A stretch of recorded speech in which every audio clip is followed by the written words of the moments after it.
Hallelujah, praise the Lord everyone. स्वागत है आपका मॉर्निंग मन्ना में। और आज मैं आपके साथ शेयर करने वाली हूँ कि परमेश्वर की वर्शिप हमारे जीवन में क्या कर सकती है। हालेलुया। हमने बहुत बार वचन में पढ़ा होगा कि जब पौलुस और सिलास ने वर्शिप की तो परमेश्वर ने उनकी नीयत, जो बंदी गृह की नीयत थी वो हिला दी, उनके जो संगल थे वो तोड़ दिए और उन्हें आज़ाद किया। हालेलुया। आज हम पुराने नियम से देखेंगे कि वर्शिप हमारे जीवन में क्या कर सकती है। जब हम दूसरा इतिहास 20 की 21-22 को पढ़ते हैं तो लिखा, पूरे चैप्टर को जब आप पढ़ेंगे तो लिखा है कि जब यहोशापात उस समय न्यायी था और जो उनके ऊपर इसराइलियों के ऊपर मोआबी और अम्मोनी लोग का हमला करने लगे और वो बहुत डर गया और परमेश्वर को पुकारने लगा। परमेश्वर के नाम की उपवास रखकर उसने दुहाई दी तो परमेश्वर ने उसे कहा, डरो मत, चुपचाप खड़े रहो और मैं तुम्हारी ओर से लड़ूंगा। और उन्होंने परमेश्वर की आवाज के ऊपर, उसके नबी की आवाज के ऊपर विश्वास किया।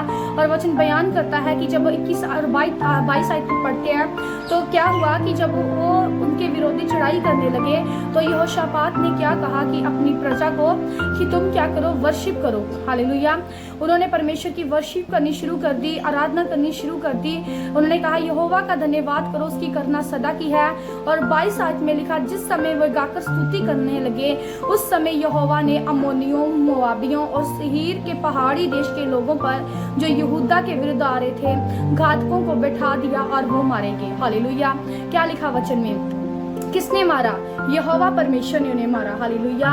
इसराइलियों ने, यरूशलेम के वासियों ने, यहूदा लोगों ने उनका नाश नहीं किया, उन्होंने उनके विरुद्ध हथियार नहीं उठाया, उन्होंने केवल परमेश्वर की वर्शिप की, आराधना की। जैसे परमेश्वर के दास ने उन्हें बोला था, यहोशापात ने उनको इंस्ट्रक्शन दी थी, वैसे उन्होंने आराधना की। और उनकी आराधना, इधर उन्होंने आराधना स्टार्ट की, उधर उनके विरोधी मारे गए। हालेलुया। सो मेरे प्रिय भाई बहनों, हम बहुत बार चर्च जाते हैं तो हम क्या करते हैं, सिर्फ sermon के टाइमिंग पे जाते हैं कि जब वचन होगा हम तब जाएंगे, लेकिन हमें ऐसा नहीं करना है। हम वर्शिप को मिस कर देते हैं, आराधना को हम मिस कर देते हैं, आराधना में हम आराधना को एंजॉय नहीं करते, जबकि यही हमारा सबसे बड़ा छुटकारे का कारण है। वचन जो है वो वचन हमें सुनकर उसके ऊपर चलना होता है, वो हमें आगे का हमारे रास्तों को खोलता है, मार्गों को खोलता है। लेकिन जो एट द प्रेजेंट टाइम हमारे बंधन होते हैं वो कौन तोड़ता है?